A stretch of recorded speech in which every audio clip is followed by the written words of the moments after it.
Welcome friends my next mini blog. अभी मैं बस रेस्ट करने ही जा रही थी तो ससुर जी का कॉल आ गया है कि सासू माँ को लेके जाना है एमआरआई कराने के लिए। स्कूल आके थोड़ा रेस्ट कर रही थी, काम वाम निपटा के। बेटा सो गया था, बेटे को भी उठाया क्योंकि उसको भी साथ लेके जाना है क्योंकि बेटी जा चुकी है ट्यूशन।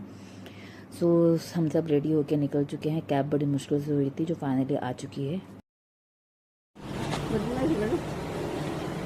बैठो और बैठो, यहाँ बैठ जाओ दादा दादी के बीच में।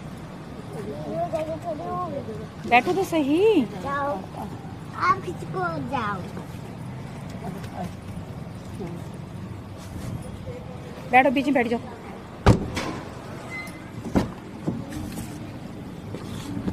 सो फ्रेंड्स अब हम पहुंच चुके हैं गुड़गांव, जहां माँ जी का एमआरआई होगा। एमआरआई होने में थोड़ा टाइम लगेगा बहुत, क्योंकि लेट ही आए हैं हम लोग। ऑलरेडी बहुत सारी अपॉइंटमेंट्स हैं यहाँ पे एमआरआई की, और हम लोग यहाँ एमआरआई कराने आते हैं गुड़गांव में हमेशा, सेक्टर 29 एचओटी में। दिल्ली हमें दूर पड़ता है तो ये लोकेशन है पास पड़ती है, तो हम यहाँ पे आए हैं। अंदर गई तो पता चला बहुत लंबी वेटिंग है। हम 5 बजे 5:30 बजे पहुँच गए थे और 7:30 बजे की वेटिंग है। बेटा जस्ट उठ के ही आया था तो उसे भूख लग गई है और मेरे पीछे पड़ा था, मम्मी भूख लगी है भूख लगी है भूख लगी है। और वेटिंग भी बहुत ज़्यादा थी। मैंने सास ससुर पूछे चलिए कुछ खा लेते हैं, चाय वाय पी लेते हैं, तो उन्होंने मना कर दिया कि तुम लोग हो आओ उसको खिला ला।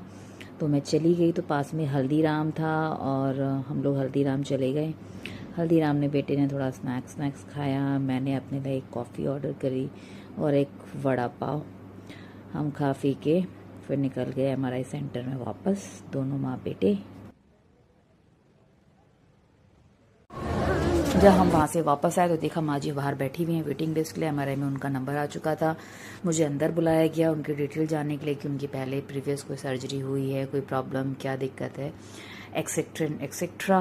फॉर्म वॉर्म क्लियर करके मैंने साइन किए और फिर से हम बाहर वेटिंग करने के लिए बैठ गए। माँ जी का एमआरआई हो गया तो हम बाहर वेटिंग में बैठे थे। नहीं क्या रही थी मेरे मुँह को, तो कुछ नहीं होता क्योंकि गुड़गांव में हो रही थी बहुत ज़ोरों से बारिश, और गुड़गांव में बारिश होने का मतलब है हर जगह पानी पानी हो जाना।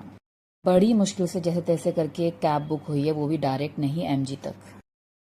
मैंने सोचा चलो आधी रास्ते तक पहुंच जाते हैं, फिर वहाँ से मेट्रो यूज़ कर लेंगे। जिस कैब से हम जा रहे थे फैमिली को मान गया हमें डायरेक्ट घर तक छोड़ने के लिए। और गुड़गांव में बहुत ज़्यादा ट्रैफिक था, हर जगह पानी भरा हुआ था, लेट भी हो चुका था।